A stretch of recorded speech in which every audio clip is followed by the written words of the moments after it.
আজকে আমি চলে এসেছি আরেকটা বিরিয়ানির ভিডিও নিয়ে। ভিডিওটা হচ্ছে জিবাপির বিরিয়ানি। তো এই বিরিয়ানিটা কিন্তু আমি কিনে খাইনি, এটা খাইয়েছিল আমার রেজিস্ট্রির একটা ক্লায়েন্ট। প্রচণ্ড গরমে জাস্ট ভেপসে যাচ্ছি। তার মধ্যে আমার মতো বিরিয়ানি পাগলরা কি কখনো বিরিয়ানি খাওয়া ছাড়তে পারে বলো? তো একটা মজার ব্যাপার কি জানো তো, যখন আমাদের কোনো রেজিস্ট্রি হয় ক্লায়েন্টরা কিছু না কিছু কিনে আমাদেরকে খাওয়ায়। তো আমাকে বলেছিল মিষ্টি কিনে দেবে, আমি বললাম না মিষ্টি ফিষ্টি খাবো না, আমাকে বিরিয়ানিই কিনে দাও। তো যাই হোক, জিবাপির নতুন আউটলেট খুলেছে আমাদের সোদপুরে, আর নিয়ে চলে এসেছিলাম জিবাপির বিরিয়ানি। তো এখানে 2 পিস মাটন ছিল, একটা ছোট একটা বড় মাটন, আর তার সাথে এরকম সাইজের একটা আলু।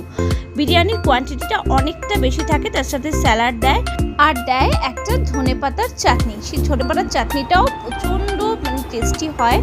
তো যাই হোক, মাটনটা দেখতেই পাচ্ছ তোমরা, প্রচণ্ড সফট, একদম ধরলেই ভেঙে যাচ্ছে। আর তোমরা যদি আমার মতো বিরিয়ানি লাভার হও, একবার জিবাপির বিরিয়ানি অবশ্যই টেস্ট করে দেখতে পারো।